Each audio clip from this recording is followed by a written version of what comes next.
What's going on, everybody? You know, as soon as you get in here, please hit that like button, hit that subscribe button. Thank you for tuning in to the Lethal Truth. Hold on. Hold on here. Get my thing over here ready so I can hear myself. But want to give a round of applause for everybody for tuning in. You know what I'm saying? Been anywhere else today, but you here with me on a good Sunday. That's what they call it, right? The good Sunday.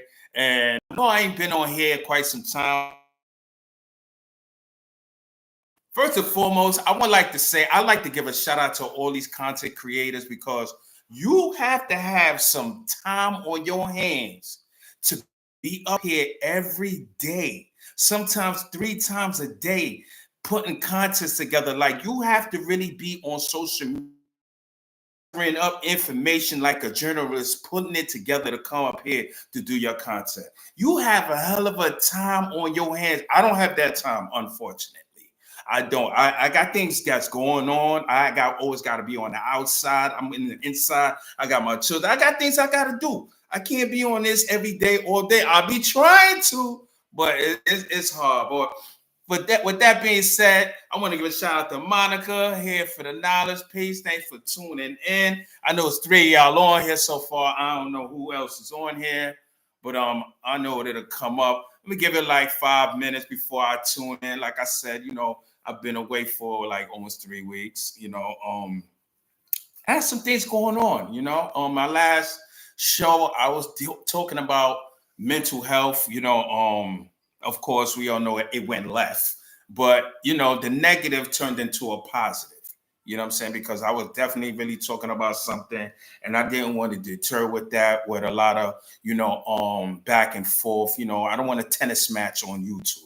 You know what I'm saying? And the thing that I was talking about leads to at least 35% of suicide in this country. You know what I'm saying? So mental health was something that I felt that was necessary to talk about because one thing about the Black community, we don't want to talk to nobody. We feel like we don't want strangers in our business. And, we shut down. You know what I mean? We really don't even want to tell our family our business, let alone a stranger. You know what I'm saying? So, I had to talk about that, and it was good, But like I said today, I got another contact coming to you. It's called No One Safe. When I get on here, I always talk knowledge. I don't talk about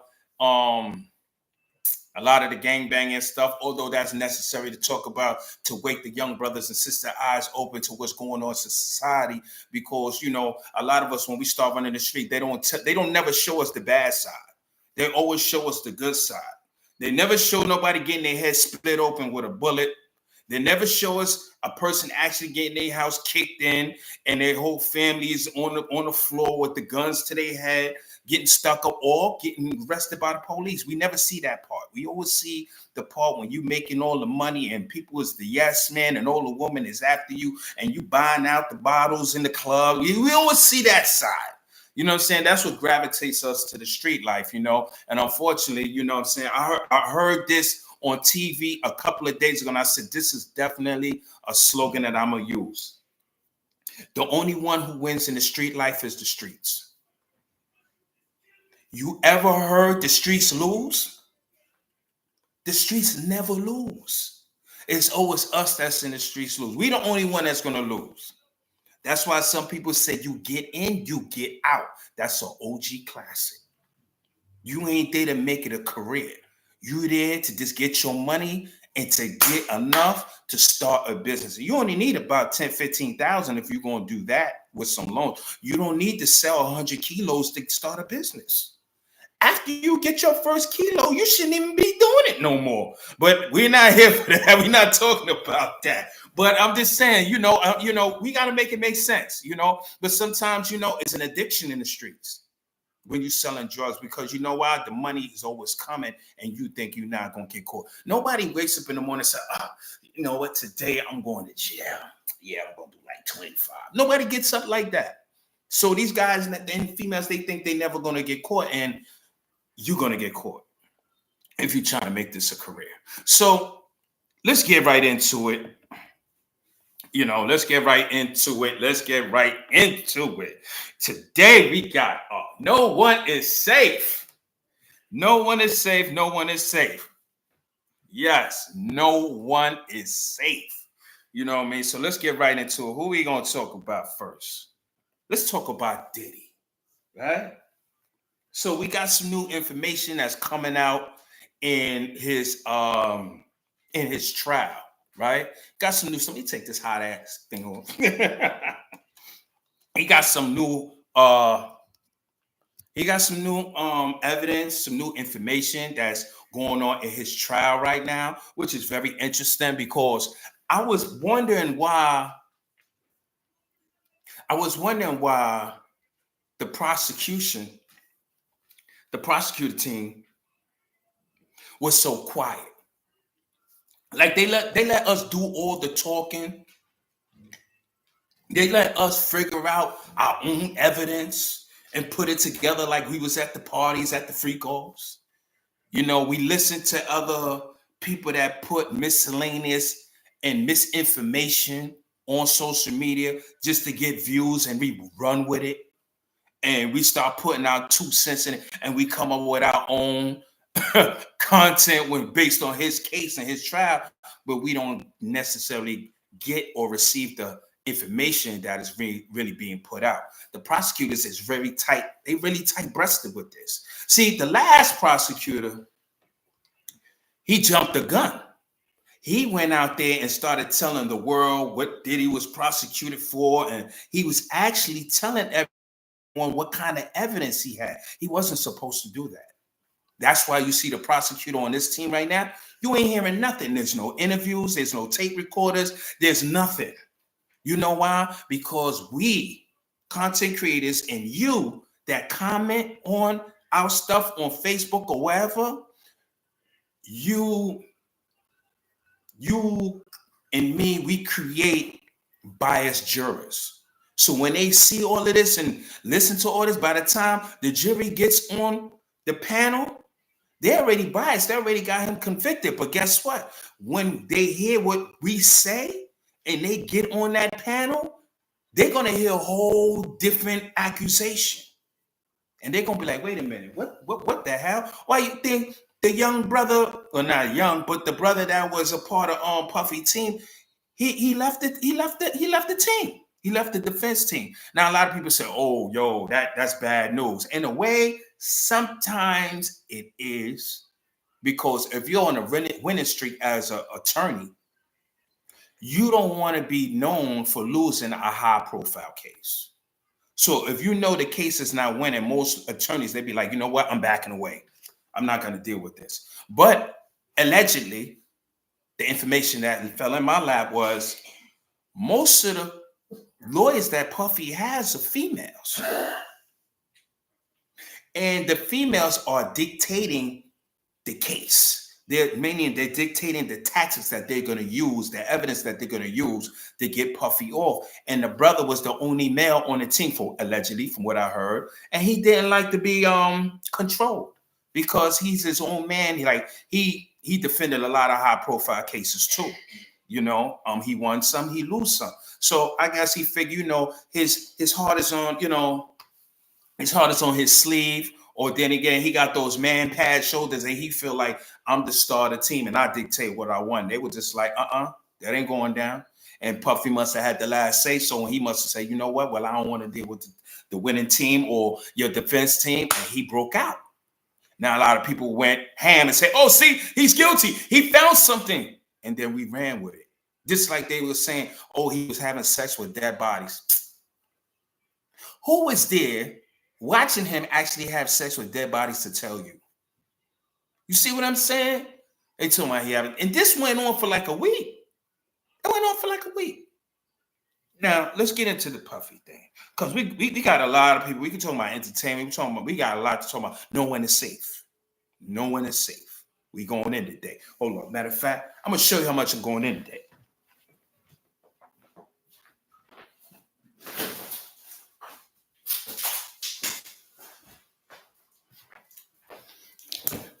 See, I got my water. I got my water. We going in. No, it's no alcohol here today. There's no blunts here today. See, it's so frozen in the deep freezer, it won't open. Hold on, give me a second. I know I should have had this prepared.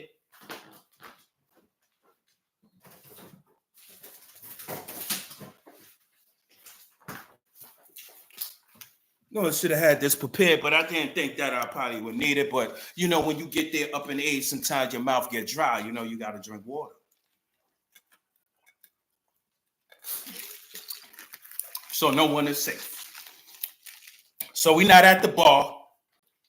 We ain't got no therapy going on. This is not a therapeutic session. I'm happy. I'm happy. Look,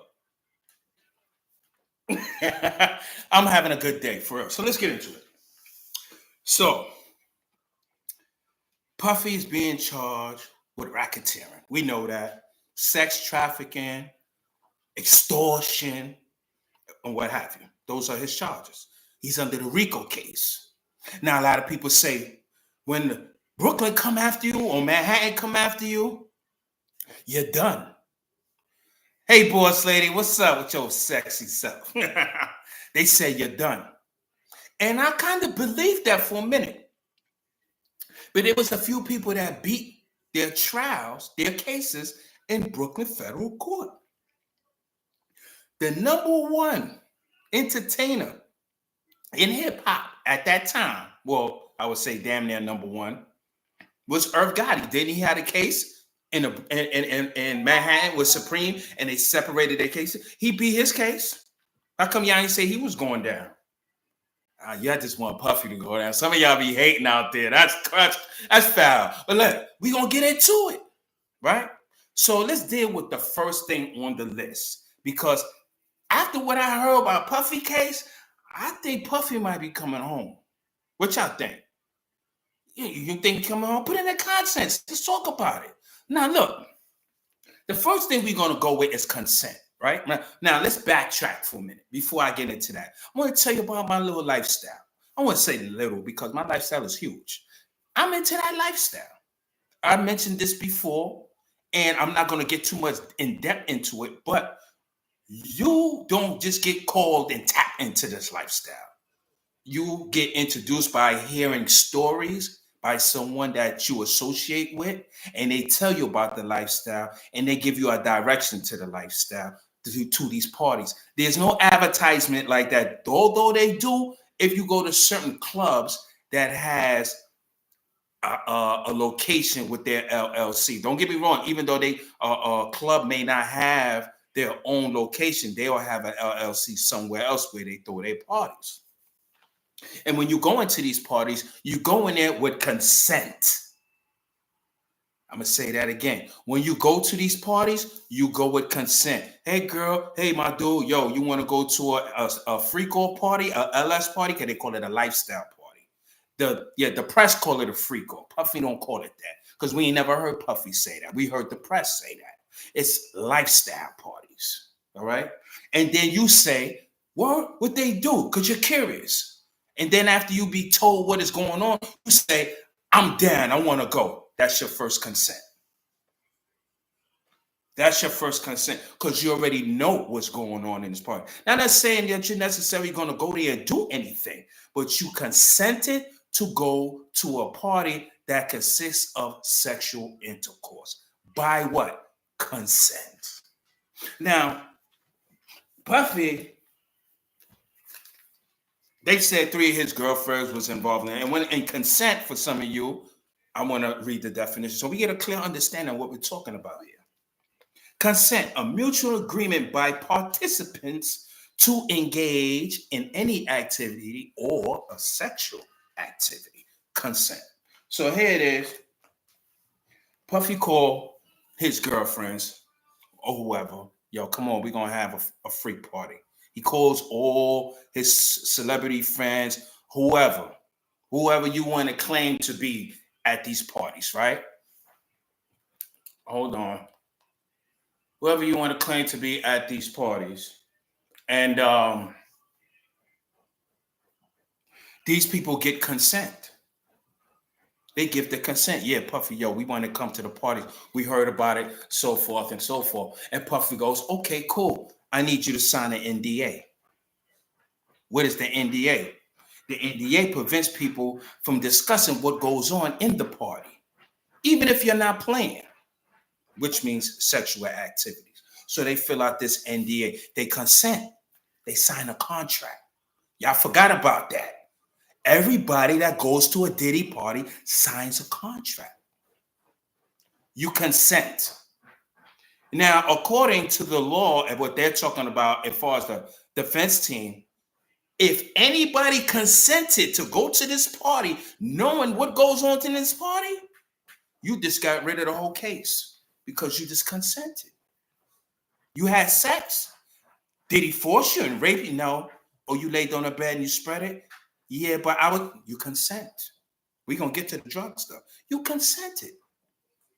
If you didn't, you wouldn't be there. You wouldn't even been in the bedroom. Look, years ago, I used to pop the Mollies and the E's, and you heard about those. They call them sex drugs. And I was well aware to know that I wasn't sticking my thing in no man. So don't tell me I was under a drug and I didn't know what's going on. Come on now. Now, if you tell me you passed out and then you woke up sore, then that's a whole nother thing. But you can't say Diddy did it because you don't know who did it. You was passed out. But these people saying Diddy did it. So they was conscious under drugs. So they claim some of them, right? We're going to get into it, right? So, okay. So like I said, when you willingly agree to go to these parties, you immediately sign the contract in your mind. And if they have an end date, you sign a second contract. This is what these people were doing. Now, we've been hearing Puffy having these parties since what? 1999, early 2000. Come on now, y'all 24 years later. 25 years late. Y'all want to bring this up now? Okay. Now they have another charge on him called sexual coercion, right? This is the act of someone pressuring or manipulating you into having sexual contact when you do not want to. Now, this goes on the accusation of Puffy saying, yo, listen, if you still want to have your record deal, you know, if you want this Lamborghini, yo, you want this 50,000, yo, you want to come over here and have sex and do whatever and party and have fun, I promise you this, I promise you that. And then they do it. You sign a contract. You consented. Now, you may not have gotten any of that and got mad, but you consented. Have we heard that already in his case? People agreed to that. What's that lady making the band? I think she's a Snow Bunny. And she said, no. What is it? Danity Kane. And she said, yeah, Puffy promised me this. And we were having sex and everything. And he was giving me this and giving me that. But he jerked my record career. He jerked them on that. But she was getting gifts. She was going out. She was having sex with him. She consented. So there's no manipulation there. Yeah, that's her. Okay, that's her. Yeah, because I was watching her. That's her. So you consent. That's not manipulation. Manipulation is when you don't see it coming. That's manipulation. When he put it on the table, he already gave you an unwritten contract. Yo, listen, I need you to come over and party. And let's be for real. He got money, he cocky, and he been doing this over 20-some years. So he ain't holding his tongue. Yo, listen, I need you to come over here and party with some of my niggas. And I'm bring some of the bitches. And we need you to be bisexual and we need you to fuck. You down with it? If you ain't down with it, baby, I need you to hit the door. Because I got too much money to lose. You know what they gonna say? Shit, Puffy got me in here. He talking about a record deal. He talking about he gonna give me this and give me that.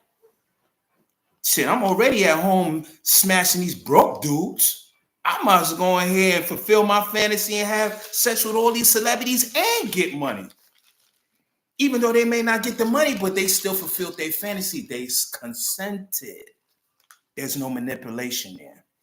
Here from the knowledge said, Danity Kane is the group But yes, the white one is in that group, and she ran and did an interview on him. Yeah, I saw that interview. Okay, yeah. She been talking to TMZ and all of that. And what's his name? What's that Culture Vulture name? DJ Vlad, right? Same as making a band. A lot of people say, "Oh, Diddy made them walk from Manhattan to Brooklyn just to get a cheesecake and back." And a lot of people say it was foul. Diddy say, "Yo, I did that to test their work ethic.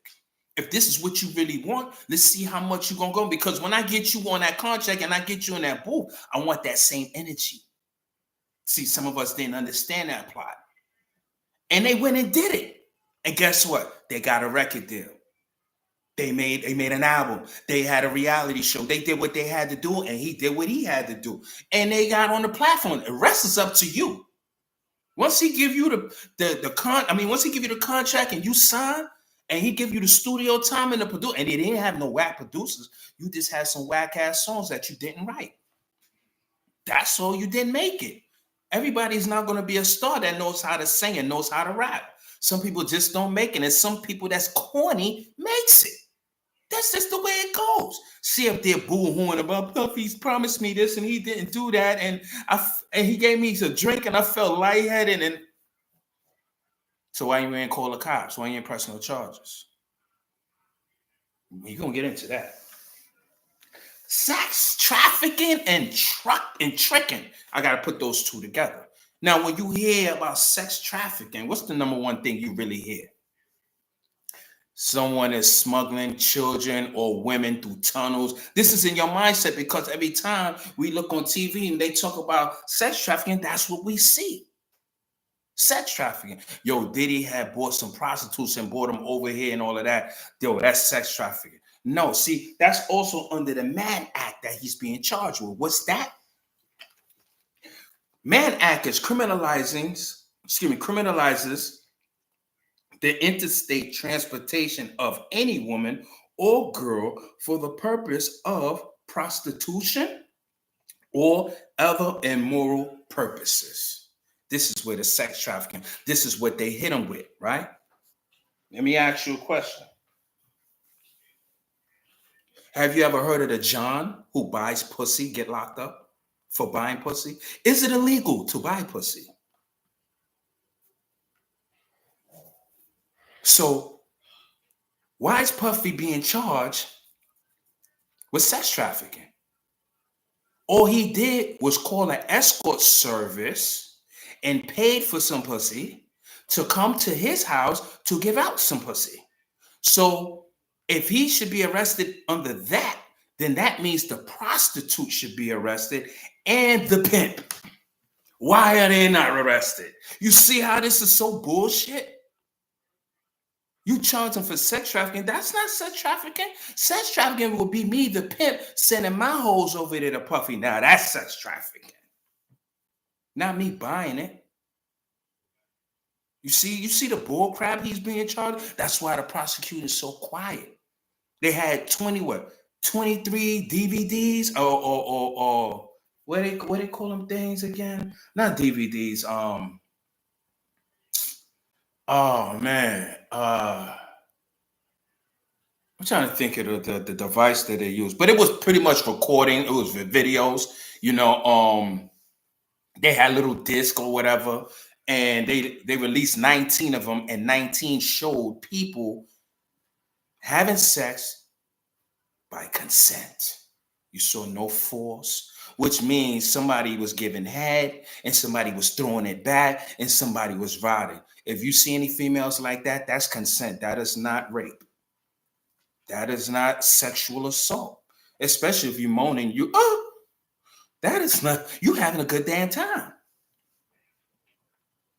So I think we can rule out the consent. So we know that people consented. We know he didn't do no real sex trafficking because the prostitutes ain't locked up. It's not a crime. It's not a crime. Y'all all right out there? All right. Now, they charged him with the RICO. Now, that's the biggest charge in the world when it comes to the federal case. RICO. Now, normally RICO, when you get charged under RICO, is normally for mafia organizations, cartel organizations, fraud. Those is what you get those RICO charges from. Definitely organization. You already see it. If you be on these YouTube and you see all these content, you already see that you see a lot of gangbangers. Every week they're locked up. 30-something indictment with 30-something guys that's indicted under a RICO. That's what it is. Hit that like button for me, please. Hit that like button, hit that share button. Hit that share button and hit that subscribe button. So the RICO, right? A felony involving illegal activities like gambling, extortion, arson, or trafficking for profit, sex and drugs or guns. And we know Puffy wasn't selling none of that, right? So that kind of rules out the RICO because we know he wasn't extorting nobody. And it's a billionaire. Who was he extorting? Who you gonna put? Arson? You can't say that. Oh, I forgot. Little Rock car blew up. You're gonna say that, right? Did you see Puffy? Do they have any videos of Puffy putting any bomb on his car? No, that's his opinion because he felt that he was dealing with what's her name? Oh man. What's his name? It was a female this guy was dealing with. He was a producer. Excuse me. It was a female he was dealing with. I forgot his name. I know his name is Little Ron or Little Rob. I think it's Little Ron. And he claimed that Puffy blew up his car. He didn't see Puffy do it, but that was his opinion. He alleged that because he drew up a conclusion being that this happened and all of a sudden back to back, my car blew up. It got to be Diddy. So they put him in a federal indictment of an opinion. That's the only charge they have that's pointing at him. That's on the stand that say Diddy as a criminal charge. Now that nobody wants to actually take the stand against Diddy, they want to add Cassie into the stand to braven up the charges. Well, let's go to Cassie for a minute.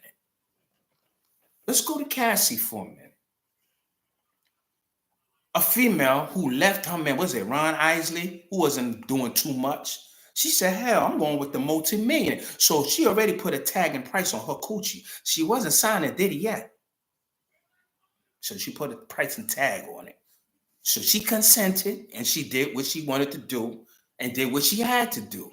She felt, hey, listen, man, if this don't work out, I could pussy whip him and get in the door. This is how she thinking, you know how? Because this is how most guys would be thinking if the shoe was on the other foot and he know he's piping Mariah Carey, he's gonna go and he gonna be making passionate, intimate love that make sure he don't get kicked to the curb. So she probably was doing the same thing because she knew her career wasn't gonna go nowhere too many places. So she started going to the LS parties, the swinger parties, where she consented to go. And she was having all the threesomes and the foursomes, sucking whoever off. We don't know who she was giving head to in the industry or having sex with in the industry. And they ain't going to talk about it. You know why? Because in that lifestyle, they don't talk about who they having sex with. If you ain't in the parties, then you don't need to know. That's why you now hearing about all of this. No, that's not broadcast. Or maybe it's broadcast into that industry because a lot of those people come to those parties so they know who's doing what with who. Now, Cassie, we know what started this off, this whole cycle with Puffy, is when we saw the video of her put in the car or in the hallway at a hotel. In the hallway at a hotel, on their floor, near the elevators, and he put hands on her. I don't know why he put hands on her. I'm not going to justify him putting hands on her. And I'm technically, well, in that case, I'm not going to say, I was going to say, I'm not going to even knock it because I don't know why he did it. You don't know why he did it. You don't know if she stole a duffel bag worth of $10 million. You don't know why. And he lost it. You don't know. You don't know that. That's the first time we ever heard of him putting hands on a woman just like that he deals with. We heard he drove Kim Porter crazy. We heard he drove J-Lo crazy because he was a massive serial cheater. He's a multi-millionaire. He got women throwing panties in front of him. That's kind of hard for a man to just not step out. No, it's really hard. So somehow, some way, they got the tape. Allegedly, Puffy paid $30 to $50,000 for the hotel to give him the tape. Somebody made copies. We don't know if they got the copy out of Puffy house or the hotel kept a copy, but it's just so mysteriously, after 5 years, the tape will be released. That started this whole thing going, this whole ball going. Now, Cassie decides to sue. She didn't feel the need to press charges because she felt, I'm in an abusive relationship anyway. He gonna get off, and I'm gonna still suck him and do all of this and go over to the parties and act like nothing happened for 5 years.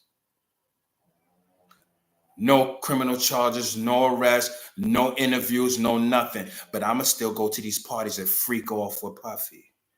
I'm going to still live the lavish life that I've been was living, because me getting my ass whooped in the hallway, this is going to mess everything up if I say something. So I'm going to choose what's better for me.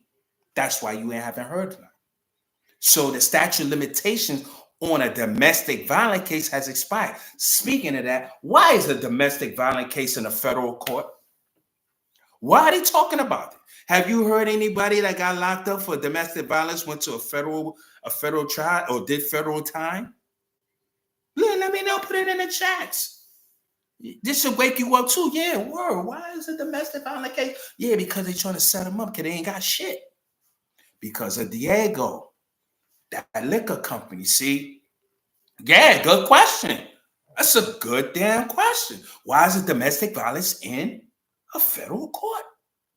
It's not even a felony. Hello. 1 2 out there. It's not even a felony. So why is it in a federal court? Because it will tarnish his image. It will make him look like a womanizer, and for him to do harm to women, along with all this bullshit that's going on in the civil court with all these miscellaneous lawsuits that this dude, what's his name, man? I'm going to say fake lawyer. I forgot his name. Because he was working with a suspended license. And he putting billboards up with, if you got abused by Puffy, call. People was calling like, yeah, but I don't want to take the stand. Let's see if I get somebody outside without showing my face. You know why you can't take the stand? Because really Puffy don't know your ass. And he going to point it out. And his lawyer going to point it out that day. Some of y'all that's pressing charges in that civil case, y'all never rub shoulders around Puffy because his money is just different. He ain't going to be where you be at. And if you come into the white party, you got to get tapped in. That's how it is in the LS world. You got to get tapped in. Now, if you find it online, one of those spots that got an establishment, yeah, you can call and RSVP, or you can just go down there and you pay at the door. But parties like Puffy, you got a house full of multi-millionaires that adds up to multi-billions. They got a lot to lose in their image. You got to get tapped in, baby. You ain't going to just walk up in there. So now you got the civil case where you got all these people that don't want to take the stand. So who's to say what they saying is true? I just don't believe it. Now that I see all of this, I'm like, well, damn, what kind of case do you really, really have? No, for real, what case? The only one that can actually sit up there and say anything of what happened is Cassie, and she's not in indictment, but they used her name because they're trying to make it look good because they ain't got shit. They just want him to suffer and sit up and break his image. And he's going to come home, but when he come home, guess what? Nobody ain't going to want to deal with him because they going to look hot. Y'all got kids, even grown men my age with a beard, with full of gray hair, talking about no Diddy. You too old for that. Yo, no Diddy, man. What you questioning your sexuality for? Now, that's for the young children. The young kids. I don't knock that. You say no Diddy, I say no Nickelodeon. How about that? That's what I do. Hit that like button. I like that one right there. I say no Nickelodeon. You say no Diddy. Yeah, my space is somewhere else. This dude got little girls on TV licking cream off their toes. And they're in the office over there masturbating, looking at it. And this is so quiet. But we over there focus on Diddy with these crappy charges. Now they saying, oh, but he spiked our drink. Now, you know, I went to the bar and they gave me a drink and I drunk it and I was woozy. So sue the bartender. Because if that happened, then there's a whole lot of bartenders in New York City should be sued or owners should be arrested. How many people took date drugs and passed out and died at the place or got a date rape drug at the bar at that establishment and got raped, taken at home somewhere and got raped? Why the owner of those establishments not in jail? They got the date rape drug and their alcohol at that establishment. Obviously, she didn't see the person who actually intentionally put it in the drink, but she know she had drunk it. So you didn't see Puffy put it in the drink. So if someone did decide to do that, then I'm sure it wasn't Puffy. He wasn't around. He don't got to do that. He's a billionaire. He could get pussy by the boatload. He could buy a woman that looks exotic 10 times better than you for $10,000 with a fresh new BBL. Why he need to rape you? Let's be fine. Let's be honest. I just don't see it happening. Now, don't get me wrong. I'm not saying that a man or any man, I'm just saying Puffy. I mean, not any man that has all that money don't rape, because you do have people out there that has that type of money that still rape people, especially in Hollywood. As a matter of fact, speaking about them, they do that all day. You want this role, you want the script, suck mine. Suck mine. Then Cat Williams said they did that. He said they said in front of the whole cast, I'll give you the leading role if you suck mine. Suck mine. What's her name? Gwyneth Paltrow. She said that about Harvey Weinstein. She said her first role, she gave him head just to get the role. She came out years later and said it. But by then, you know, she was A-list. You know, she didn't want to tarnish her image. And because Harvey Weinstein was top tier. He was one of the top 5 producers and owners in Hollywood. He would have blackballed her so hard, her head would have spin. She would have been working at Key Food by next week. No, well, not next week, but I'm just making, you know what I'm saying? I'm making an example. Her career would have been over. So be quiet. See, that's consent. Because that's like you telling me, yo, listen, you want to come up in this circle and get all this millions, yo, you got to give up the butt. What? You can have your millions. I'm not giving up my butt. I don't care how much money you got. Some of you say, you're 100 million. I don't care. I'm not doing that. I can't live with the fact that another man is, I don't even know why I'm making this a conversation. No, for real. So when you make a decision like that, you consent. I don't care what it is. So if Puffy promised you something and you went up in there and you did whatever you had to do, you consented. Don't feel bad that you didn't get what you was promised. You should have known what you was dealing with when you heard all the artists who was getting jerked from their masters and their publishing. I should have told you right there that he's not a man of his word. You ain't learned from Sean. You should have learned right there he's not a man of his word. But you still consented. Now you see the opportunity to get money. You don't even want to press charges. Y'all all going to civil cases trying to get millions. You ain't getting no millions. That man got all his money in trust fund. All that is signed in his children's name. You know why? Because he's been around rich white people who've been doing this for years, who know about lawsuits and always get sued. Listen, move your money real fast. He moved his money. He moved it. Well, that's why you ain't hear nothing that's being froze. Everything is out. Then he just take his mansion off for the sale. It was what, 6 point something million? He said, take it down. I'm keeping my house. When a person say they're keeping their mansion, they know they got a good case. He's coming home. I'm telling you, he's coming home. I have that feeling. He's coming home.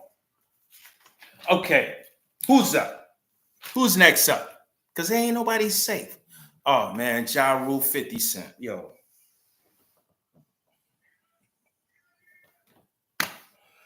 Oh man. Where do we start at with this one? No, because this beef been going on for 25 years or close to 25 years. I would say about 25 years, right?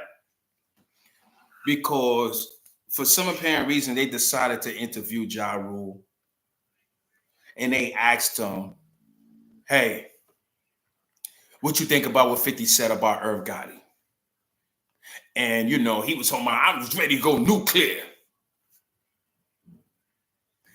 Man, you pushing 50. You talking about nuclear.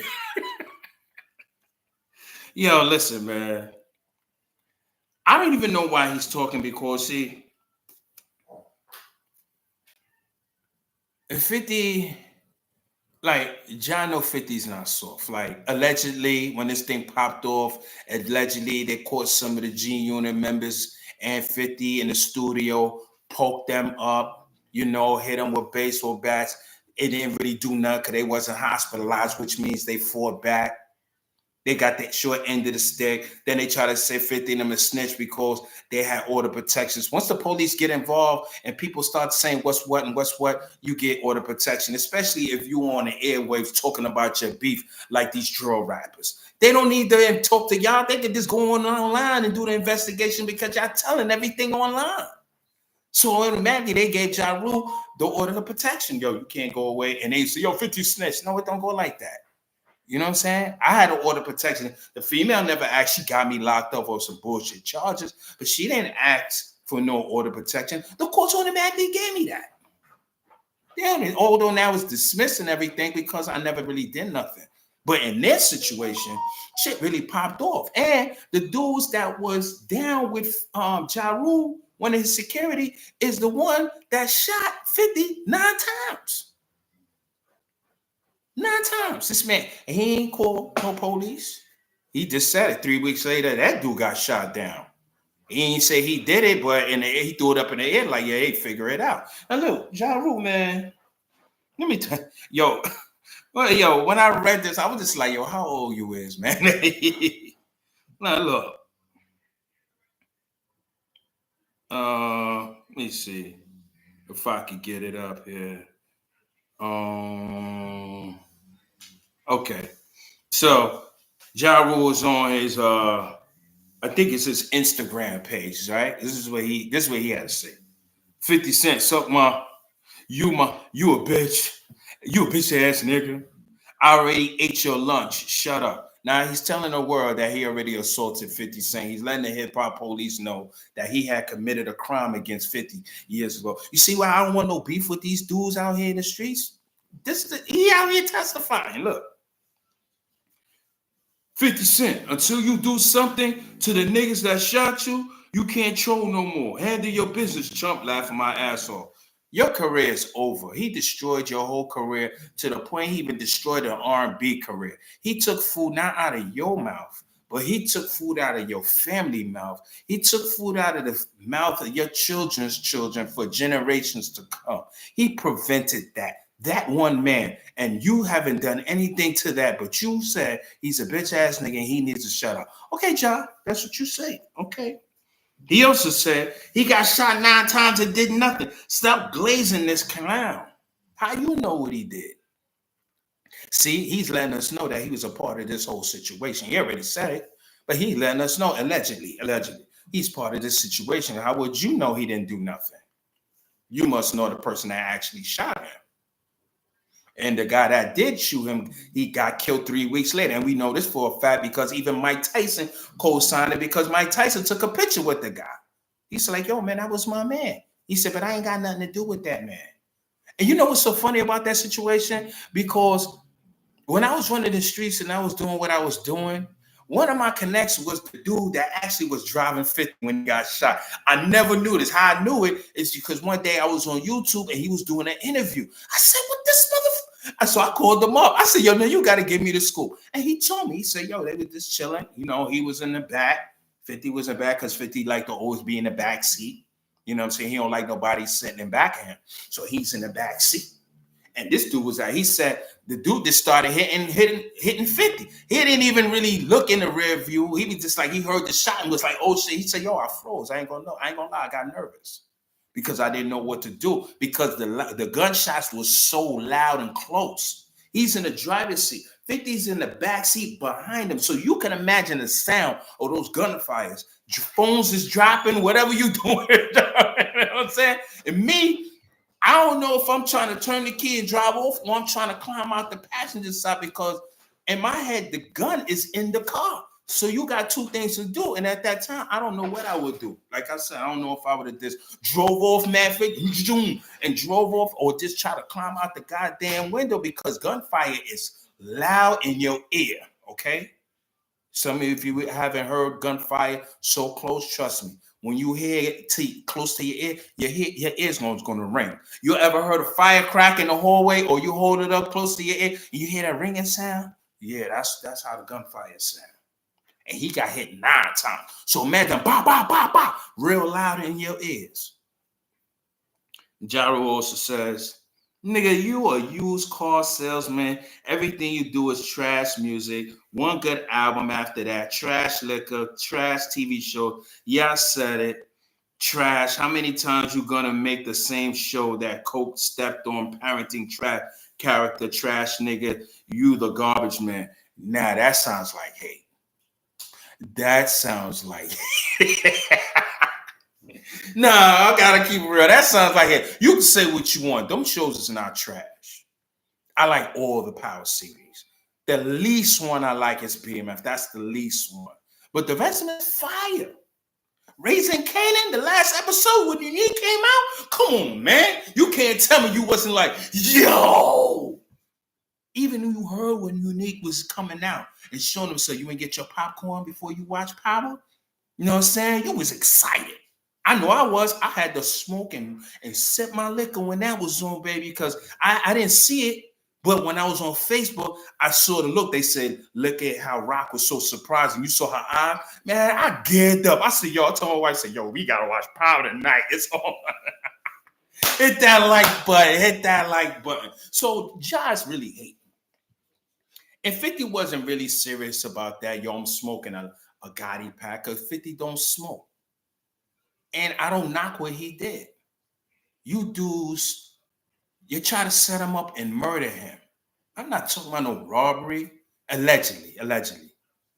Try to murder him. He got shot 9 times. 8 times in the leg because he held, when the first bullet hit, it hit his mouth. That's why he got he's talking like that. But the dude tried to put it to his head, but 50 seen it and grabbed it. When he grabbed it, it went off and he held it down because he knew if he let that gun go, them bullets was in his head. So he got shot 8 times in the leg. And you heard it on the song. He said, son, pull off. Because the dude wasn't pulling off. My man, he was scared. He got stopped. So not only that, you blackball this man. He didn't have the power. He didn't have the army. So he had to work from scratch. And now that he's made it and he destroyed you, now you feeling bitter. Let me ask you something. Are y'all happy? Now I'm going to say happy. Do you feel stressed out and you stay up at night knowing that the person that tried to destroy you has passed away? Did you cry? I know I didn't. I know I was like, bitch ass nigga. But I didn't party about it. I just said, hey, good riddance. I ain't got to worry about you trying to kill me no more. But you ain't my man. I ain't praying for you. I'm not sorry you dead when you trying to kill me. Come on, let's be for real. We up here acting like we holier than thou. You know what I'm saying? Yo, 50's trolling people. That's war is war, and war is outright vicious. That's why some of us got the short end of the stick in war, because we don't understand it. Trying to make peace with your enemy. Who makes peace with their enemies? I told young brother today, I said, listen, man, one thing I learned about on The Godfather is never hate your enemies. Never hate them. You respect them, and you understand them. You know why? Because when you hate your enemies, it affects your judgment. Because you're dealing and you basing your judgment on hate, on dislike. So now you make a wrong call. You don't hate them. What you want your enemies to do? Just bow down and let you run over them? You know what I'm saying? So you got to respect the game. You know what I mean? Now, let's move on. Oh, man. Oh, man. I think I lost some of my notes. All right, go freestyle this. Okay. Who's next up? Woo. Sheff G. Till you know one's safe. Man, Sheff got 5 years. Sheff G, born from, I believe, a Haitian father and a Jamaican mother. He's from out of Flatbush, I believe. Was claiming rolling. No, was it rolling 60s? No, I don't think he was claiming. I'm not too swift with all this gang stuff no more because I don't bang no more. So I stay away from that stuff. I think it was rolling 60s that he was down with. And you know, he got caught up in a 107-page indictment. That's a lot of pages because normally when you get indicted in the state, your indictment is no more than 3 pages. He had a 107-page indictment. God damn. And he wasn't even in the feds.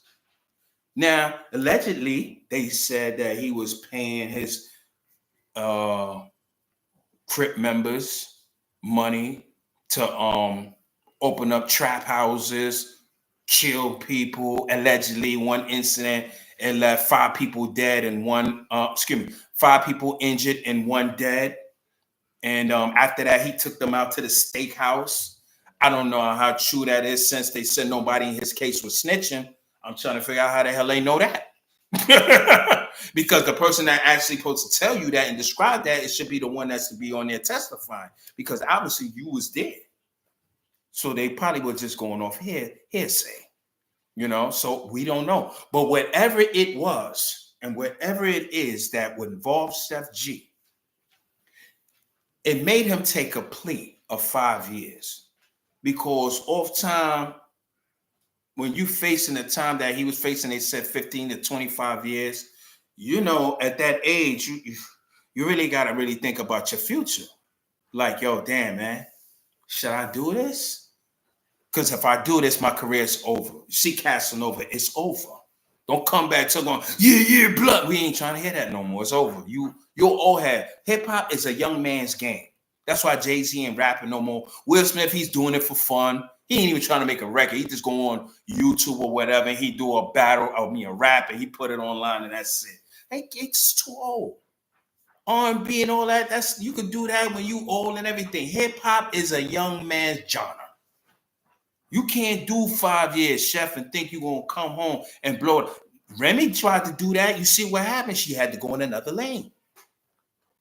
He just messed his whole career up. Well, I understand, brothers. Y'all out here and y'all doing these YouTube hip-hop videos you get put on. Let me tell you something, man.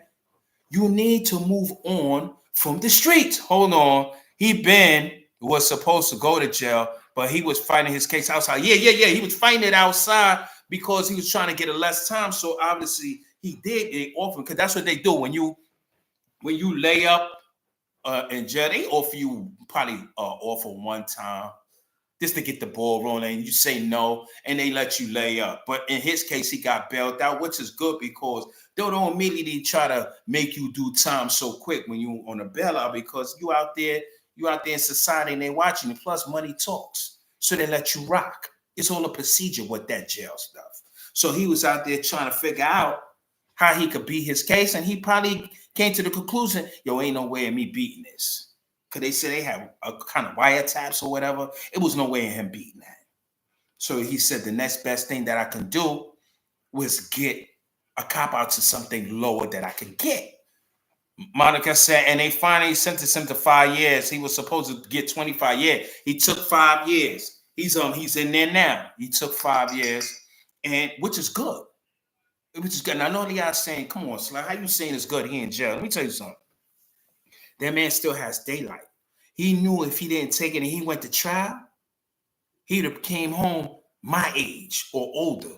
What you gonna do at 55, 60 years old? You gotta come home and live with who? Your mother? Your aunt? You can't live with your mans that you left because now they done booed up and have a whole family. Have nothing to do. It's a long time. And then when you come home, the label is like,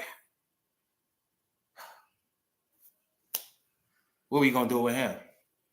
We can't even feature him. We come on more Diesel and stuff. we don't know what to do with him anymore, because now it seems like every 5 years in hip hop, there's always something new going on. So now his career, it could be over, it could not be over. I'm not knocking, hoping that he got a good lane he come home to, because I'm gonna keep it real. None of his mans told him that is some real shit. None of them told. You know what I'm saying? And his label bailed him out. Yeah, his label bailed him out because he was broke. He ain't got no money. They just like what they did to what is it? I think it was K Fly. I think it was K Fly. The label bailed. No, excuse me, it was Meek Mill. Meek Mill, their label bailed them out because they see their investment. So they know, no, let's get Sheff out, and they gonna work Sheff to death. Keep your ass in that studio. Because when you're doing 5 years, we're going to cash out on you. Now you're like, yeah. You already paid. You already got your advance and all that. They going to make money off of him. They going to make money. That's what they do. You know? So let's hope that, he go to jail and he get his act together and he stay out of trouble.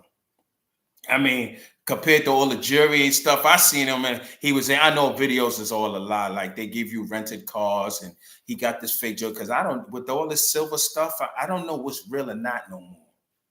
I really don't. And the price of gold is going up so much. I know where gold, I like collateral, where if I have to pawn it, or the money dies, but you could tell that gold is going up, and it's definitely hard to get, because you get these little chains now. It's like $500. I remember you used to get like $80 a little spaghetti change. What? I got my wife a nice necklace with her name Bosley on it. They wanted almost $1,000. I was like, God damn. But I paid it because my wife. But I was like, yo, I could see gold, man. So with his situation, with all that jewelry, I just don't see them making that much money. Maybe they are. But I know in this day and time with hip hop, everything is fake. Fake clothes, fake jewelry. Yeah, you go fake clothes. Go on DNG Gate, H Gate, I believe. Timo, you'll get all that name brand stuff for cheap. They make it in China. That's where it's coming from. So you won't even know what's real or not. Talk back to me. Talk back to me. I know y'all saying, yo, Slug, you wear fake shit? You're goddamn right I wear fake shit. I wear fake shit and I wear real shit. I ain't got time to impress nobody. I like to look good. You know what I'm saying? But all my stuff is not no fake shit. You wouldn't know. Hey, rappers could do it. Entertainers could do it. Why I can't do it? Honor could say, I think when he comes out, he'd be good. He did 2 albums just now. He turned himself in this summer, and then Young Generation definitely messed with them hard body, especially in Brooklyn. That's a good thing. It's a good thing. That's why I'm not trying to shit on him, because we don't know what can happen for his future. He could come home and become an actor.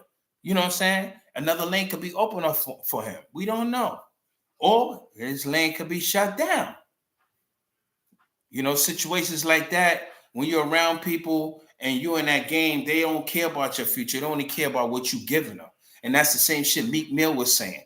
He was like, yo, man, how motherfuckers want to sink the boat and then leave the boat when it gets sink and then want me to send them a yacht? You know what I'm saying? Like, when in the beginning, it was Meek Mill, yo, we doing this. As soon as he got locked up, it was, yo, that nigga fell off, man. And that's how you're going to see your friends. And my son, one of his friends was like that, banging, and he went to jail. And I was like, watch how your friends, you banging, watch how you're going to see who your real friends is. And every last one of them left. Let me tell you something. They got something called JPay. You get stamps 32 cents. You go on your phone and download at the Play Store. And 32 cents, all these weed smokers, you're my man, your blood, your crib, you going into all these PU stores and spending $65 on bud, but you can't get $20-something on stamps to take pictures and make sure, give your man some type of motivation to come home. showing love. Sometimes it ain't even about money. They just want to hear your voice. They just want to see you're right, yo, my man. You can't do that, but you got time to hit all these other females up. See, that's why I was saying this game is so fake. That's why we're gonna see how many people with Sheff G who gonna be around Sheff G. 5 years is a long time. When they ain't getting no money, they start to forget people. I heard Beanie said this. I made it a Facebook post. He said, fake friends are like 4 quarters. They always change for $1. That's some deep shit. They always change for $1. So Sheff is in there. Let's hope that, he stay focused. And I think he will, because when I was in jail years ago as a kid, I wasn't doing grown people shit in the street. Or so I thought I was. Well, I was, but it was criminal activities. You know what I'm saying?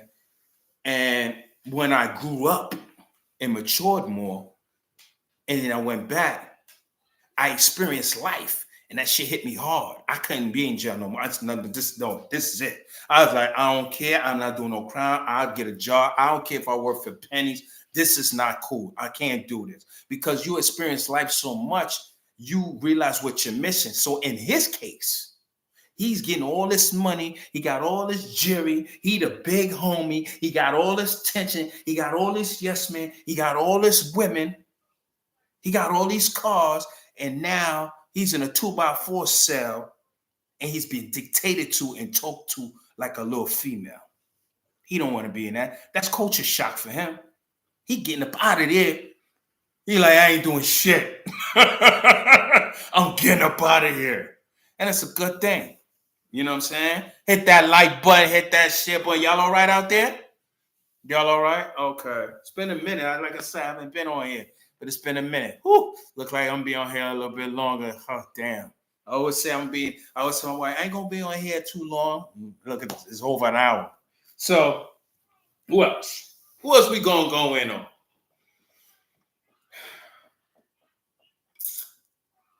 Math Hoffa. Have y'all ever watched The Barbershop? It's a good thing. It's like a guest show. It's like Drink Champs, where Nori brings everybody on to drink and talk. And that's a good thing, because when you're drinking, a lot of stuff comes out of you. But Math Hoffa is a battle rapper who's known for smacking battle rappers and punching battle rappers on stage and stuff like that. He met his fate as well on the stage. White dude pound him out too. You give some, you get some. Things didn't work out for him in a battle rap league. I guess the money wasn't right, or whatever the case may be. So he started something called The Barbershop, where he invited rappers or street dudes, and they were just talking to barbershop, because that's what fellas do when we go to the barbershop that is in a community where people in the community go there. And I'm not talking about these little whack barbershops around the way you just go there and you don't even know the barber. I'm talking about the old school barbershops where everybody goes there and everybody knows who, everybody knows the barbers live around the way, you know what I'm saying? So that was the theme. So he had people coming up and they was talking. So the show has been, I guess somewhat, I would say put to a halt. I won't say dead, because he could do something else with it. You know what I mean? But he was talking about how the show was put on hold because the place that he was at, he was renting. It wasn't his place. The lady had somehow she had the electricity for everybody's lights in the building. Somehow, some of the apartments, electricity was connected to one another. So Math was like, we would do 4 shows a week and we would shut down. And the landlord would get upset because they like, yo, why you not using the place every day? Because they want the electricity on. He like, yo, what you talking about? I don't need to do that. For what? We already got our shows in. So Mav get a bill one day for like $5,000 for electricity bill. He like, yo, wait a minute, what the fuck? But he came to find out that electricity was connected together. So this kind of made it bad for him, because, he's getting money, but he ain't getting that much money on views. Nobody gets that much money on views. You're not becoming a millionaire being a content creator. But he was, he was trying to make his lane. He was doing other things as well. But that was like his very, very powerful launching pad. It was pretty much like the only thing he had that was really bringing him the attention and the revenue. And instead of him trying to make music, he was doing an intro with his music, which it was garbage. You shouldn't do it. Me personally, I would have went and got people that wasn't signed and gave them a little 500 and made a contract with them and put their songs on there. That probably sounded better than mine. But he wanted his songs to be on Front Street. I know somebody had to tell him, yo, son, you're not hot like that. Like, people in the rap world went into battle rap and got smoked because they're not battle rappers. They just know how to make good songs. And then you got battle rappers that try to go into the mainstream of hip hop and flop because you don't know how to make songs. You are a battle rapper. You don't even know how to make a chorus. Stop. But see, he thought he was able to do that. So he liked to put his songs up there. And it was getting corny. Then on top of that, the show was going good. Don't get me wrong. It was lit. I used to watch it. But then he started making mistakes like, he had DJ Vlad there. Like, oh, come on, man. This dude, he calls black people up on his show just to incriminate himself. Like, what's that, Mo 3 and Yellow Breezy, when they was beefing, and allegedly Yellow Breezy got shot by Mo 3 and Yellow Breezy up there. He's like, so tell me what happened when Mo 3 set you up and then you got shot. How do you handle it? And you can see Yellow Breezy. He like, why are you talking street shit, crime shit on your show, man? Like, what did you? So Mav got a lot of backlash from that because a lot of black people is not feeling DJ Vlad anymore. He's making a career off of black oppression and black struggles and suffering. And he tells us, he said, listen, I don't do interviews on my own people because our culture is boring. This white dude, this is what he's saying. He said, everybody makes money off of black culture. And that's true. That's why everybody's in our community with their stores, because we're a gold mine. Yeah, they got stores in their community, but not like ours. Ours is like, man, that's lottery over here. It's lottery because we're the biggest consumers in the country. So another thing that took a downfall on Math is when he had Fat Joe up there. Now that was like the final straw. Well, Fat Joe went up there and he was like, them niggas be thinking they all lie on some real radical shit with these niggas. He said, what niggas? Who you talking about? He said, I don't know. Them FBA niggas. Them niggas that only want to dictate to their own and only want to stick to their own. That's where he kind of like messed up at, because Math didn't check him. And I understand why he didn't do it, because Fat Joe been saying niggas his whole life. He been saying it in every album. He said it on his album when he was fucking 16 years old. But they want to start crucifying him now when he damn near 50 because he said something. But they took that because they wanted a platform of themselves, FBA, and they ran with it. Because let's be for real, you haven't heard of FBA until you heard the situation with Fat Joe. Let's keep it real. Talk back to me. Because I know I didn't. I was like, who the hell is that? I had to Google it. Who the hell is the FBA? Like, oh, y'all talking about this now? Our culture. That's all y'all talking about? But I mean, ain't gonna get into that. But FBA put fire to Matt behind that. They started putting petitions to cancel the show and everything. He took a lot of hit behind that. And a lot of black people stopped watching him behind that. Because instead of him doing like most celebrities do, they play the game, they come up there and they apologize. Oh, I'm so sorry that he did that. And there's no excuse. Like Puffy did with Cassie. There's no excuse. I feel real bad. The hell he did. He ain't feel bad. That happened 7 years ago now. He don't care about that. But Math didn't do that. Math said it is what it is. He said, yo, the man had a right to speak his own piece. That was it. He started losing views behind that. Then he was dictating to his own staff. Math is hot-headed. Because you watch him in battle rap, like, I'm going to say he's somewhat of a bully in battle rap because he knew to swing on who to swing on. He knows He knows who to slap. He knows who to bully. You know what I'm saying? So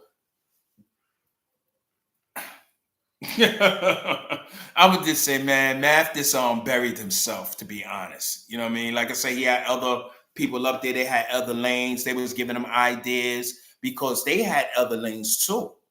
But Math wanted everything to himself. And you know that one thing about a leader like that, it's called dictatorship. They only feel their decision is the best decision because they've been rapping for so long, or they've been banging for so long, or they've been doing whatever they've been doing so long, and they feel all the decision is right. It probably was right for somebody else, but not you, because you see it. Who says you right? Because you feel you right? You can feel you right, but that doesn't necessarily mean you right. A lot of us make decisions because we feel it's right, and then it blow up in our face because we wasn't right all along. We just felt it. It was just an emotional thing. So his show right now, I think it's just regular YouTube. Last time I saw him, he was in the dark with a flashlight. He was like, yo, it looked like the Twilight Zone spooky hour. He was like, yo, and he was explaining his case. It's over now, man. I think it's over for you. That's my opinion. But you know, I think that if he's still gonna do that, he needs to find a platform fast, or he needs to come up here and do what like we do on Content Creator, make your own barbershop in your own place. Rent a place out, figure it out. Or in the meantime, why don't he, since all the people he have on his show has their own podcast, why don't he go up there as a guest and y'all make it happen? Come up with something more creative, just to let people know that the barbershop is still sprinkling in the air. Although they don't see the barbershop, they see the people involved. It's all about branding. You know what I'm saying? It's all about branding. I heard somebody say, I forgot who it was. I think it was Zip. He said consistency over quality. I said, damn, that hit me. I said, I got to get back on YouTube. But it's true, consistency over quality. So if you out for a while, Math, and people ain't seeing you, they gonna forget about you because now they hooked onto something else. It's like selling drugs. You got to have consistency. Your quality may not be all that powerful, but you got consistency. If people don't go where they need to go to get what they need to get, they gonna know, yo, so-and-so's over there. They always have it because you got consistency. So that's a wrap for him. Math is over with, man. For now. Oh, man. Who else we got? I think I'm kind of done with the entertainment world. Like, I don't understand. No, I really don't. You got all these millions. You got all this money. You get your foot in the door. And you just mess it up trying to be street or trying to be hard-headed. If I got the chance to get into the entertainment world, I'd be listening to the people that's successful. If people just giving me ideas and all that, first thing I'm going to say, all right, who you gave that idea to? Like, you got a group? You got a, nah. All right, I'm going to take it into consideration, but I may not listen. But I'll listen to a person quicker that's actually doing something. So if you already got a label and you already got a crew and you telling me, yo, Slug, you need to change it up and do this and do that, I'm going to listen to you because I will see what you're doing is working for you. You know what I'm saying? And it ain't working for me because I'm still ground zero. You know what I mean? So I just don't understand it, but I just hope they get it, man. Especially with all this violence in the music, I really hope these brothers really get it. I mean, I thought hip hop at one point in time was our window. You know what I'm saying? It was like, if it wasn't basketball in the 80s, I'm talking about in the 80s. A lot of y'all won't understand right now, but in the 80s, we was in the working world. The only thing we had was music and sports. Once hip hop came out, the R&B and all that was more of the older crowd. You know, they had the Temptations and the Two Steps and all that. So you had to be a little bit older. When hip hop came out, it was for the young brothers. It was the 16-year-olds and the 18-year-olds, and they was getting their families out the hood. White folks that's in power, they see that. That's a stepping stone. They got to stop that. I just saw it on Forbes. They said 23 people made the Forbes magazine as billionaires, and only 23 of them is black out of over 3,000. You ain't think that impression? How the hell only 23 black people? And we are the majority in the country, but only 23 is being in. Somebody's stopping us. Didn't somebody stop Kanye? Yo, but Kanye said he had a right to say that. Didn't somebody stop Diddy? Well, saying ain't stopping Hov. Hov know his place. He said, I ain't saying nothing. He said, I ain't saying nothing. Because they will destroy you. They own the world. They always say in music that you always get a handler, a Jewish handler. Make sure that nigga do what he's supposed to do. So you got your manager or your personal manager or your accountant is Jewish. And the label already sends their yes man to orchestrate your career. So whatever you ain't doing right, they report. Yo, he on some pro-black shit talking about uplift the people. They gonna hear it in the music anyway. Okay, we gotta shelf this nigga if he don't change his lyrics. You gotta show some titties, baby. Come on now, show them nipples. Or you don't wanna, or you on your India Irie. We gotta shelf this one. She trying to wake the black woman up. Oh no. We need our hoes out there. This is why the record label is all out of confusion. Even the women in hip hop, they all dressing alike, half naked. Half naked. At least when you really settle down with the brother, he already seen what you already had because you showed it to the world. It ain't private.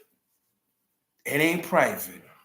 So they got the industry, got the women wanting to be bisexual and freaks, and then they trying to make the gangsters gangsters, and if you ain't a gangster, they're trying to make you into a homosexual. Yo, that's what I see. Am I right or wrong? Let me know. Put it in the chat. Let me know. So let's get right into the next one. Oh, man. Okay, we talking about Donald Trump. Yo, Donald Trump. Yo, Donnie, man, what's going on? Hit that like button. Hit that like button. Please hit that subscribe button. What's going on with Donnie? He came into office. First of all, everybody wanted to, not everybody, but majority, a lot of people that believed in him wanted to vote for him because, yeah, Donald, got to talk about Donald. Because people want to vote for him because they said he was a good businessman. Remember when he first started running in 2018?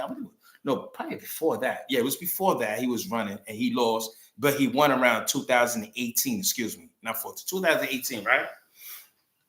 And he got in office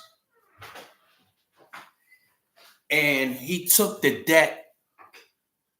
Barack left it at 19.7 billion because Barack came into this when it was already trillions and trillions of dollars in debt. He can't do but so much. But then he went to war, right? It costs to go to war. You don't print the own money. So they had to beg the Federal Reserve for money, and they got the money which puts interest on it, right? Which they can't pay. They're looking for us to pay it for them.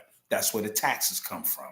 That's why taxes was made, not for your goddamn Social Security. I mean, you get all that when you retire, but compared what they invest in, that's peanuts, man, right? So now, when Donald got in office, he couldn't do but so much because guess what happened? COVID happened, right? So now his debt that he left went up to 29.9 billion. God damn. Why? Because when COVID happened, he had to go beg for money. Yo, Congress. Yo, you know us rich white folks over here, we ain't really got no money, man. We need some money to go to war. I mean, we need some money to print for our people because the businesses is going under. They were trying to say the businesses that's owned by foreign countries, not you. They don't care about you. So they're going to give us the money, the stimulus package that you were so happy about. I was happy. And then we went and had a ball. But you have to pay that back because now the debt is going up, which means all the food prices going up while we having fun with this stimulus package and all this PPP money. Now, y'all forgot about that, right? You got to pay all that back. That was just to keep the business going in the country. So the debt went sky high. Now, he's back in office. Everybody say he was a good businessman, right? Okay. He's a good businessman. Let's see how good of a businessman he is. Because see, when millionaires get into business, they never use their own money. They get loans. And if they can't pay their loan back for this particular business, they file for a Chapter 11. Okay? Bankrupt. You got Chapter 7, you got Chapter 11. Chapter 7 just says you bankrupt in this business so you don't have to pay everybody else. And you could change it as doing business as another name. Chapter 11 is when you say you bankrupt, period. Your business itself, right?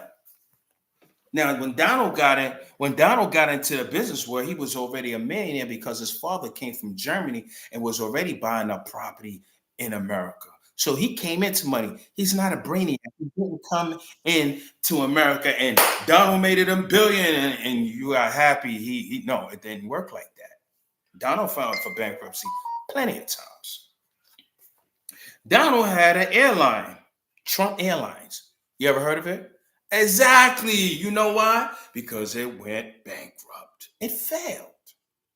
That's why you don't hear about Trump Airlines. Trump University. He had a college. Did you know about that? You didn't? You know why? Because it failed for fraud.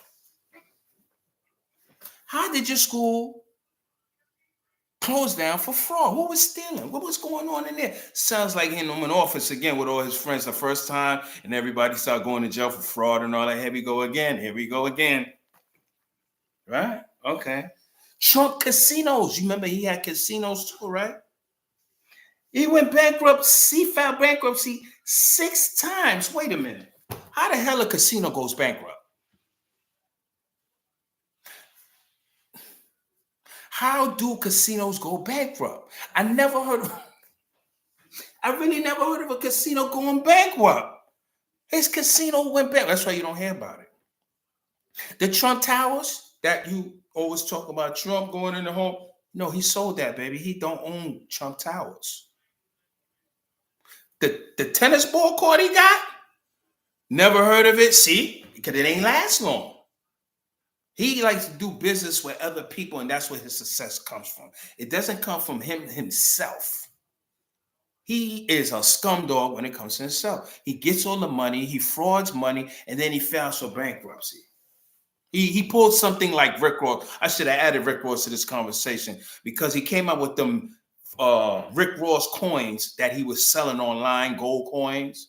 And he was talking about people get investments and all of that. And people were sending his money. He got over $1 million in investments. And then he folded the company. He ain't tell nobody not fold. He just stole everybody's money. That's what Trump doing. So now this is the businessman y'all wanted in office, right? So now he gets in office and he starts removing DEIs. He started doing a deportation. He started doing the tariffs to the point within 3 weeks in office. 3 weeks, the country lost $5 trillion in the stock market. God damn. I didn't even lose $5 in 3 weeks. I mean, I spent it, but I ain't lose no money. $5 trillion? How the hell you lose $5 trillion? Monica said he definitely pulled a good one because he got money. He was playing dumb and did bankruptcy. Yeah, he was playing dumb. Now that's why I said he played dumb. I never called him a dumb president. I'm not saying he's not good in making money for the masses. He's good at stealing money. That's what he's good at. He's really good at stealing money. Look what's going on right now, and they try to get into the Social Security and everything. He's trying to steal the money. He put his best man in there who deals with technology, where he could make a shadow account to make people think the money is still in there when the money is not even in there. Check that out. Check that out. Why you think Elon Musk is so important? This dude is not even a citizen. Every time this dude's giving a speech, this white man is standing next to me. He's like, Elon Musk. My God. The whole country is going to hell, and he worrying about Elon Musk in front of us. You don't. Okay. Okay. So he posed tariffs on Canada. Because I heard this black sister, she was on TikTok praising Trump, talking about they need us, baby. Oh, yeah? Okay. I want you to pull up a chair. Check this out. So he put 25% tariffs, right? Which is taxes from exports and imports with Canada. Canada deals with gas. We get 35% of the gas from Canada. Oil, all of that, right? So he put 25% tariff on it. Now, we always hear 25% tariffs or 15% tariffs, but we don't really know what that means. Check this out. That means by putting the 25% tariffs on food and aluminum in Canada, and Canada is doing it back to us with the gas, that means that this country will lose $25.9 billion because they have to spend 25% tariff. That means we as a whole in this country have to come up with the prices that's going up. 25.9 billion extra we will lose out of our household, which means each American will probably lose $800 more from the household, or maybe a little bit less, because food prices is going up, gas prices is going up, electric is going up. You cooking with that, that's going up. Check your light bill. It looks the same or it look different. It's going up. And it's funny that Canada already told us, listen, Trump is not paying for this. You are. Trump good. He's all right. He got the money. That ain't going to bother him. It's going to bother me and you. So Canada joined forces. They joined forces with I'm trying to think of the country name. Excuse me. Oh man, hold on. Japan and China. Now, Japan. Oh my God, this is gonna get nasty. Y'all ready for this? But hold on. Matter of fact, we're gonna go to China. We're gonna go to China before we go to the grand finale. China deals with our agriculture. So since the tariffs is going up with Japan 25%, well, now it's up more. It's up to 125% tariffs on everybody, right? This shit is madness. Okay. China went up, which means now they put tax on the food trucks that's coming in, even through Canada, because Canada joined forces with China. Are y'all listening? Now Canada, they selling the gas that they can't move in America, they selling it to China and Japan and Mexico. They all teamed up. And we are tomorrow, y'all need us. Yeah, right. You know how many countries? Over 110 nations in the world. What makes you think somebody need us? Need us for what? What do we make? Show me something in your house that's made in America. I'll wait. Matter of fact, I'll make it more easy for you. Show me one thing. And don't pull out a Harley Davidson motorcycle. Show me one thing. So the farmers is being put out of work. And I've been looking at the news and I've been seeing a lot of white people. They're upset with the farms. You don't see no black farmers, though. You don't see them on TV complaining. You know why? Because we always got the short end of the stick. So we know how to maneuver under oppression. So this ain't nothing new to us. We good. We all right. White folks is really going crazy now. May not be getting no avocado sometimes. It's going to get crazy. China also deals in the technology. Oh, Lord. They deal in the toys. If all of these tariffs are going up and America can't afford to import this, Christmas going to be looking a little light. cell phones is gonna be looking a little light. We try to order something. Me and my wife the other day try to order something on Amazon. It was a delay. They ain't playing. They're like, yo, we're gonna tear y'all in half. Now Japan, oh man, Japan buys our U.S. Treasury bonds. Why? Because the U.S. Treasury bonds are considered credit in order to pay the debt that we owe the national bank. Mind you, we already owe China. That's the number one, Japan. That's the number one country this country owe throughout the whole world. But China is buying U.S. Treasury bond to give them credit so they can stay afloat, so the country don't fall. Guess what they doing? They reduce spending the treasury, buying treasury bonds from the U.S. and they're selling what they have to China and Canada. I told you they're a team. So if Japan said, I ain't buying no more credit U.S. bonds from you, let's see how you figure out your own debt. Since you think everybody need America, how does that work for me and you? We fucked up. Everything gonna start going up. All this tariffs will start going up. They're not buying the U.S. Treasury bonds, which means what? The bankers' interest on these loans that this country has been taking is gonna go up real fast. Everything's gonna go up so fast at one time, your head gonna spin. Females gonna be out there in the back of the alley selling coochie for $50. It's gonna get rare. All this party and shit that we be doing, that's about to slow down, baby. It's about to slow down. And they import the alcohol. Oh, Lord. You know y'all like to drink. Y'all like to drink. Yeah, I found that Canada, they imports the whiskey. So you might not get no whiskey, you whiskey drinkers. It's going to get real. But you know what's so interesting that I learned that Canada did a side deal with Alaska for $6 billion to help them with their satellite so they could see, they could be the eagle eye in the sky in their country. So they're spending $6 billion a year in Alaska. Now, by Trump doing all this terror shit, the $6 billion helps Alaska, but guess what? It hurts Alaska because Alaska is a small country. It's a small state.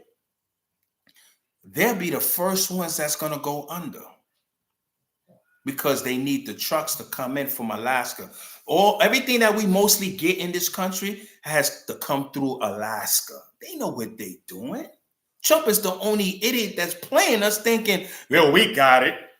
Tell him, Elon. It's about to get really ugly out. It's about to get really ugly out here. No, it really is. But we're not focused because we don't have the knowledge of what's going on. They just tell us what they want us to hear. They're not, because their job, and this is every country on the planet, their job is to never cause panic. Because when they cause panic, people start doing things without thinking and they start lashing out. And the only one they can lash out on during their suffering is the government. That's how America take over other governments. They find these little renegade soldiers in Africa in the woods and promise them they're gonna be in position and give them guns and money and finance them, and they have their own civil war. And if they win, America, they under America's foot, and America got the country. That's how they do it, divide and conquer. So they don't want that panic over here. Now, it was just brought to my attention earlier. My wife told me that she said, Papa, look what's going on now. Look what China's doing. Since they got TikTok, they're showing you how you could get into your own business and buy straight from China. Let me tell you what they're showing. They say you like all these Armani jeans and whatever these name brand jeans they have right now. I don't buy that stuff, right? Whatever name brand jeans they have that cost $10,000, $5,000, they make it for like $2. Look, they show us this. And they show it how they print it. I mean, how they making it in a warehouse, and then they ship it over here, and then they put a price tag on it for $10,000. Who's the fool? Me or them? Me, you, us. Because we buying this bullshit. And I say bullshit because we're not buying the fabric and the material and the rich. You could go to Primark and get fly. We're buying a name. And it's the real person's name. All those white name brand clothes, it's their real name. You're buying their name. Steve Madden, it's a name.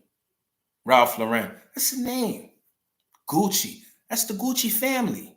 That's a name. They put all their real names on there. Not us, we put code name, tag names. You know what I'm saying? But that's what it is. Hold on. F&I said they even start charging tariff prices online at some of these online stores already. Look at that shit. They coming. And you can't even blame them because they're getting taxed. So they have to make their money and they're buying the product. So they have to go up on prices. You know what? This reminds me when I was hustling, right? It was a big weed shortage. I remember me and my brother, we was looking for some stuff, and it was a weed shortage. And around this time, we were selling lime green weed. This one, lime green weed, was really potent. It didn't have seeds in it because we had the female plant. Because the male plant has all the seeds. Not to get too technical, but we had a guy that was giving us high grade weed, but it was regular weed. Look, it was regular, but it was high grade. Well, it looked high grade, but it wasn't high grade, but it was regular weed. But we smelled it. It smelled high grade and all that. But he was like, nah, it's regular. Now he charged us $3.75 for a quarter pound. So he was charging us like almost $1,700 for a pound, right? For 6 months. The hood ain't had no good weed. But me, my brother, had it. We started selling that shit as high grade. And people didn't question it. You know why? Because the stock market changed. So we had to go up on prices and we had to change our brand. This is what they doing in the stores right now. They're going to start going up on their prices. They're going to start changing brands. Some may start changing location. Some going to go out of business. You may go out of business. I may go out of, I ain't got no business. I'm on child support. I ain't got no business. But I'm just saying, it's going to get that crazy. You know what I'm saying? To the point where now even your, I was about to say minimum wage. Your paycheck, your wages is not going to go up. Only your hours at work is going to go up. But your pay ain't going to go up. And everything is going to get so ugly. You're going to have 3 jobs. Some of y'all got 3 jobs right now. So imagine you had 3 jobs and you still can't make ends meet. That's a hell of a thing. That is a hell of a stress. I think person will go into drinking, suicide, and all of that. And the government, they know this. Oh man, I wish I could put that up because let me see if I can find it. Because it's actually, and I want you to hear from the president's mouth himself. It was actually, real ID enforcement begins on May 7th. Make sure y'all get your ID, get your new ID May 7th. I just got the notification. It begins on May 7th. So you better get that new ID if you want to fly out and all of that stuff. But I'm trying to find this video actually with Ronald Reagan. And in this video, this is in the late 80s. Matter of fact, no, I'm gonna have to. Give me a second. Because I think I posted on my page on YouTube. I'm not sure, but I know I got it on my phone. But I got so much stuff on my phone. Like, you know how Galaxy is. You could have a ton load of files on Galaxy. I got so much stuff, it's crazy.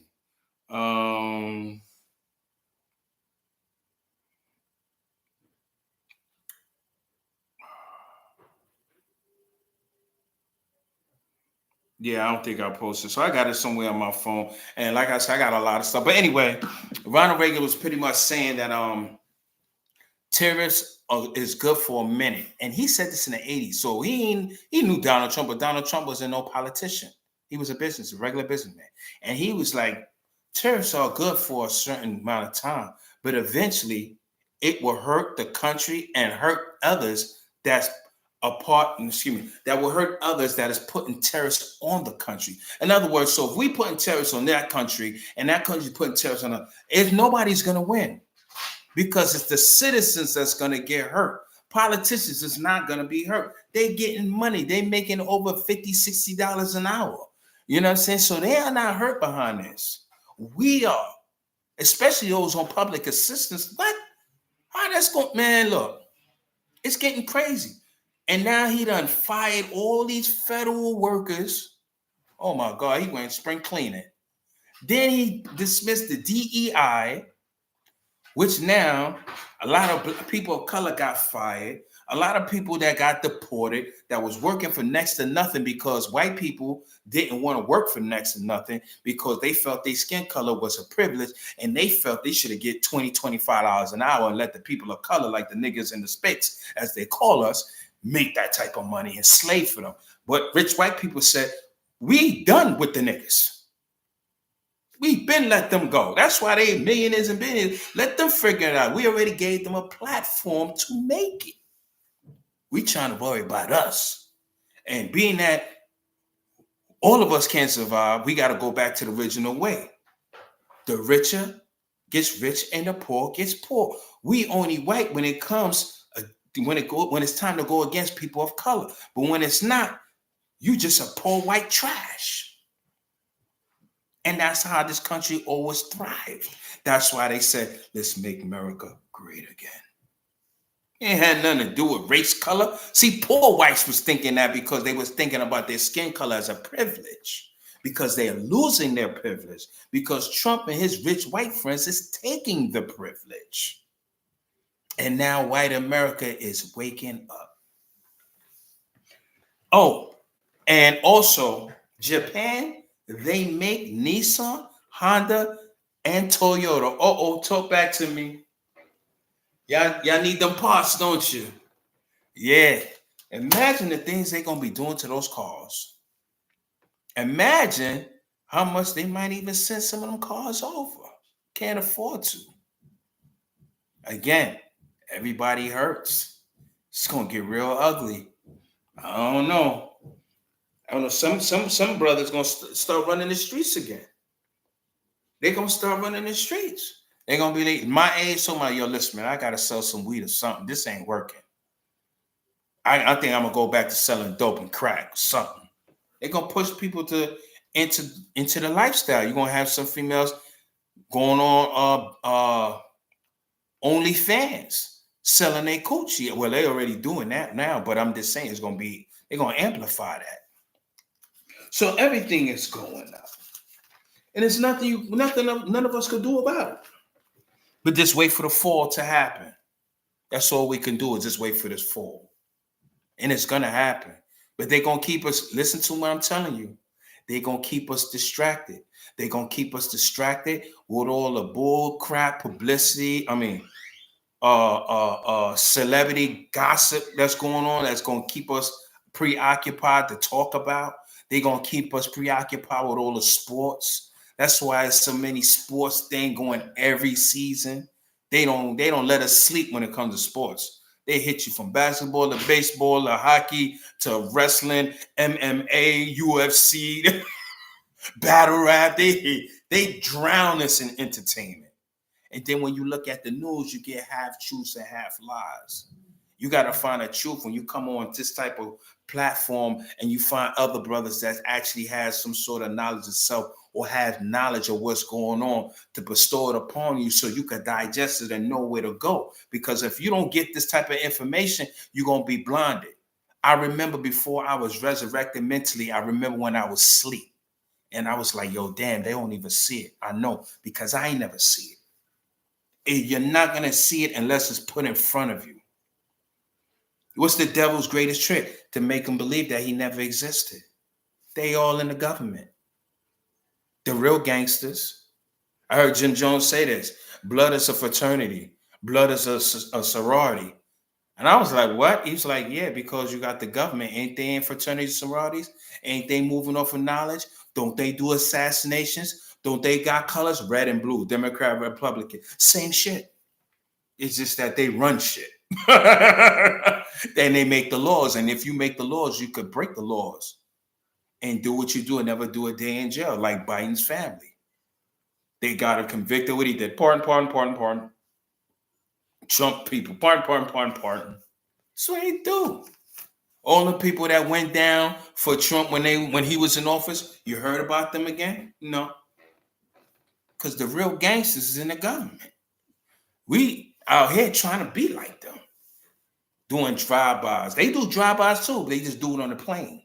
Or they don't even have to do it on the plane. They sit in their office and push a button with some codes and a missile go off. And they kill innocent bystanders. See, same thing as gangbanging. It's just a different plateau, a different platform. This is real deep. This thing here is real deep. And this country makes nothing. And they're up there talking about we putting tariffs. You need them.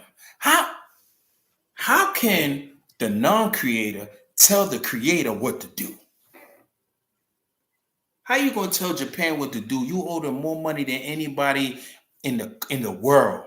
And they make Nissan, Honda, and Toyota. China supplies the horticulture. Then you at Canada and you over there dictating to them.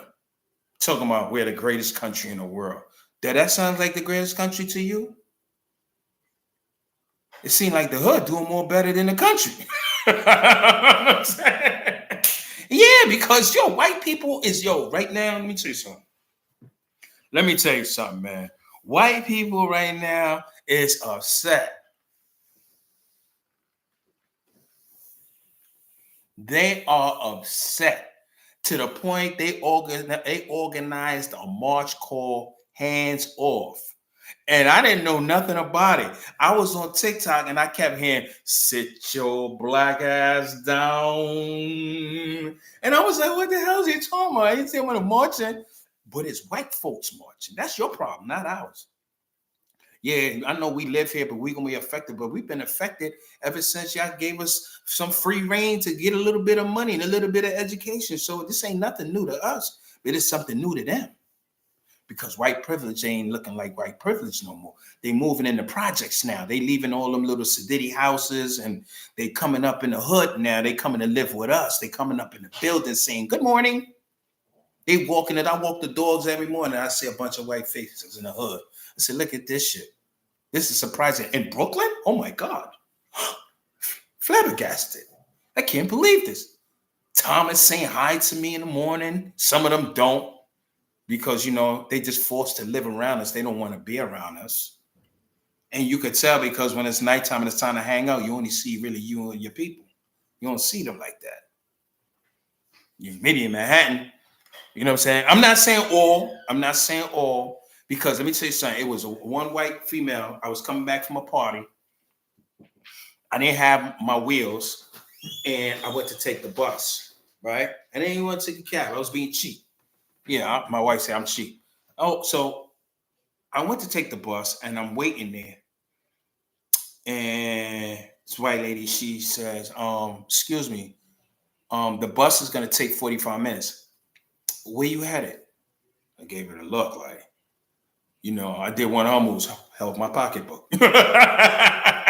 No, I looked at her like, I was kind of like caught off guard, so I didn't know what to really say. But I told her, I said, I'm heading down to so-and-so, straight down.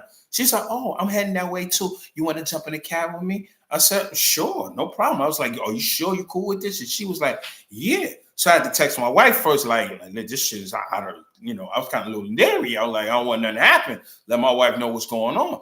And she got me to a certain destination and she left the cab and she said goodnight. I said goodnight. And I was like, all white people is not the same. So that's why I say, when I talk about white people, oftentimes and most times, I'm not talking about the entire race. I'm talking about white supremacy, the white system. I talked about that in my, podcast before. Matter of fact, my last podcast wasn't mental health. It was something else. I was actually talking about the Bible. You should check that out. That was really good. I was actually talking about the architect of white supremacy, and that's God. It's in the Bible. But I ain't gonna go back to that. You gotta go look at the video. You know what I'm saying? So, this country is about to go into a turmoil. So I need you to be prepared. I need you to cut back on so much of the fast food. That shit killing you too. Start getting some home cooked food so it can last longer. Don't be spending your money wild crazy, going out, spending it crazy, because this shit is about to hit the fan to the point you're going to wish you had some savings. For real. And they're not going to tell us, okay, next week everybody gets going down. No, you're going to just wake up one morning. And they said it. It said the price is going to be jumping every other day. Real fast. And you ain't even going to see it coming. So get prepared. Drink a whole lot of water and tighten the bell around your belly and walk slow. You know what I'm saying? So let me get up out of here. I know I've been on here a little bit minute. You know what I'm saying? What I want to say, thank you for listening. You got anything you want to say, you can say now. But thank you for listening. Thank you for being here. This is the lethal truth, where the truth shall set you free. I'm talking about mentally, sometimes physically. I ain't gonna be up here lying to you. I ain't gonna freestyle to you. Ask me a question, I'm gonna give it to you straight word. You might criticize me, you might do anything, but hey, at least I'm being honest. You know what I'm saying? But once you start dissecting a person, start lying one time, then it start crumbling, because you start chipping away all the bullshit. You know what I mean? So with that being said, y'all have a good night. God bless you. I'm about to go ahead and eat some fried egg rolls on my wife, man. Ain't it feel good to have a wife that know how to cook, man? I tell you, boy. Look, I wish I could stand up and show you my belly right now, Lord. But with that being said, like I said, God bless. Y'all have a good night, and y'all take care. Good night. Later.